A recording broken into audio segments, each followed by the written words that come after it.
นะพี่น้องอันนี้เฮ็ดเฮาก็ซ่อมเรียบร้อยแล้วตัดตัดตีนตัดหยังเนาะตัดขาถ้าพี่เอาที่อันพามาล้างเฮ็ดนะพี่น้องมื้อนี้ก็ถ้าที่จริงถ้าพี่เอาก็เคยอันเฮ็ดอันคลิปให้เบิ่งนั่นแหละแต่ว่าบางคนเพิ่นก็บ่ทันได้เบิ่งเนาะอ่าอันวิธีล้างเฮ็ดบานเนาะเฮ็ดบานเฮ็ดแบบว่ามันอันพวกนี้เฮ็ดดินนี่นะเวลาเราไปล้างแบบน้ำเปล่าซื่อๆน่ะมันจะหักมันจะหมุนล้างยากบางเทื่อดินติดก็เอาออกยากแม่นบ่วิธีการจะเพียวก็คืออันนี้แม่นไผยังบ่ทันรู้เนาะจะเพียวก็สิบอกเอาไปลวกก่อนพี่น้องค้างน้ำร้อนๆแล้วก็เอาลงลวกลวกถ้าว่าเราลวกนี่เฮ็ดมันจะแปลว่าอันจะเหนียวจะบ่เปาะจะบ่เปาะง่ายแล้วก็เวลาล้างก็ง่ายแล้วก็พวกดินนี่เวลาลวกน่ะมันก็รุดออกไปตอนเราลวกแล้วได้พี่น้องแล้วก็เวลามาล้างนี่ก็มันจะบ่เปลืองน้ำแล้วก็ล้างแบบ2-3เทื่อก็ล้นแล้วก็บ่แยะพร้อมแล้วก็ดินก็บ่ลงเหลือเบิดไปเลยเนาะถ้าเราเป็นล้างสดๆแบบนี้นะบางเทื่อก็ยังแงะดินก็ยังลงเหลืออยู่เดะแต่ก่อนจะเพียวก็บ่รู้อันนี้เรามาลองมาลวกล้างน่ะง่ายขึ้นแล้วก็บ่เปลืองน้ำแล้วก็บ่เสียเวลาพร้อมพี่น้องแป๊บเดียวมาเดี๋ยวเราทาน้ำร้อนก่อนเดี๋ยวเราเอาไปลวกแล้วค่อยไปล้างเดี๋ยวจะเพียวเฮ็ดให้เบิ่งเนาะถ้าไผยังบ่ทันรู้อยู่หั้นนะเก็บเฮ็ดมาบางเทื่อโอ้ยเห็นดอกบานยุ่งยากแท้เนาะสิล้างจั่งใดมันบานมันเท่าก็บ่อยากเอาเพราะว่ามันล้างมันสิแตกมันสิหมุนแม่นบ่เห็นดอกบานเอามาโลดพี่น้องเวลาไปเก็บเฮ็ดน่ะเอามาล้างแบบนี้น่ะล้างง่ายแล้วก็บ่แตกบ่หมุนเพราะมาเดี๋ยวถ้าให้น้ำร้อนเดี๋ยวจะเพียวพาลวกแล้วค่อยไปล้างเนาะพี่น้องเนาะ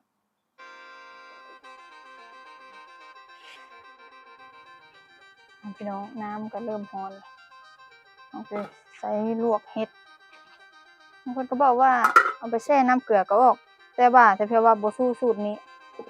ออกดีกว่าแล้วก็บ่เละพร้อมเฮ็ดนะถ้าเราลวกแล้วนะลงไป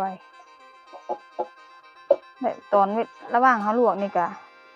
ดินก็หลุดออกไปแบบหลายเติบแล้วเดะกว่าเราสิไปล้างก็ได้ลดเวลาได้ดีแล้วก็บ่เปลืองน้ำเวลาล้าง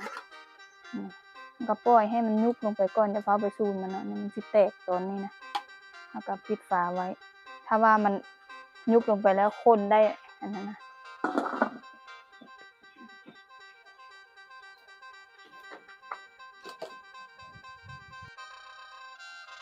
พี่น้อง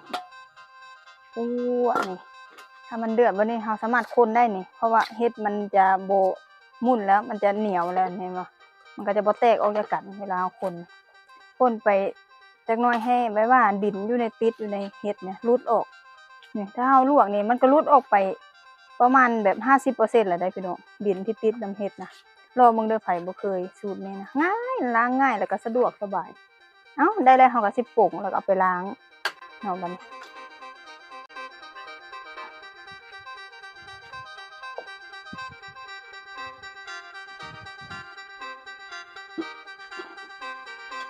มา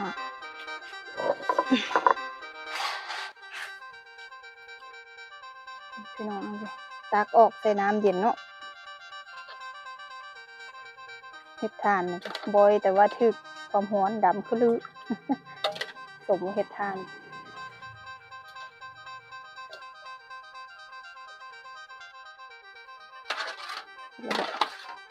หมดแล้ว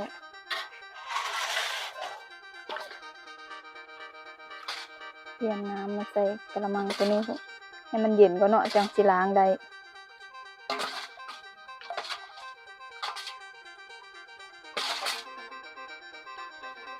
พี่น้องเราลวกแล้วเวลาเราสิซาวไว้ในเอ็นแห้งๆมันก็บ่เละแม่นบ่ลองเบิ่งเด้อมันไผอันอุกอ่างเห็นเฮ็ดบานแล้วล้างยากนี่เราก็จะมาคัดมาถูออกล้างแป๊บเดียวก็ได้แล้วนี่พี่น้องบ่ได้ยากเลยมันจะบ่เละหั่นน่ะพี่น้องนี่เฮ็ดปวกเนาะนี่สะอาดเห็นบ่ตอนล้างหั่นก็ดินคุออกไปครึ่งนึงแล้วแค่เราแบบคัดถูออกนิดๆหน่อยๆก็ได้แล้วบ่แยะพร้อมสูตรนี่เทื่อเฮ็ดหลายเทื่อแล้วบ่แยะบ่มีดินลงเหลือเลย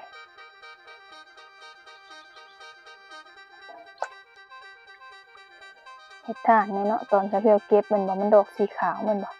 มีคนว่าอ้าวเฮ็ดถ่านมันคือบ่ดำนี่มันดำแล้วเวลาถึกน้ำหรือว่าเวลาเรา คือความร้อนนะพี่น้องมันจะดำเห็ดทานนี่เวลามือเขาจับมันก็จะเริ่มดำแล้วแต่บ่ดำบ่แห้งเวลาคือความร้อนนี่ดำคักบัดเห็นบ่นี่ดำเบิดนี่บ่ได้ว่ามันแก่มันเฒ่าเด้ดอกอ่อนๆนี่แหละที่จะเก็บก็สมชื่อว่าเฮ็ดทานหั่นแหละเนาะพี่น้อง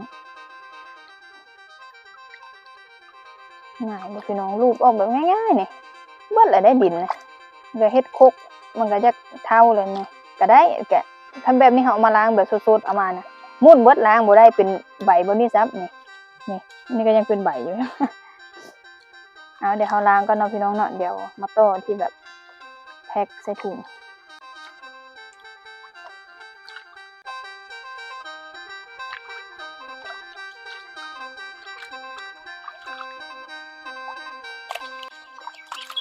นี่พี่น้องถ้าพี่เอาพึ่งล้างไปอันเทื่อแรกที่พี่น้องเห็นนั่น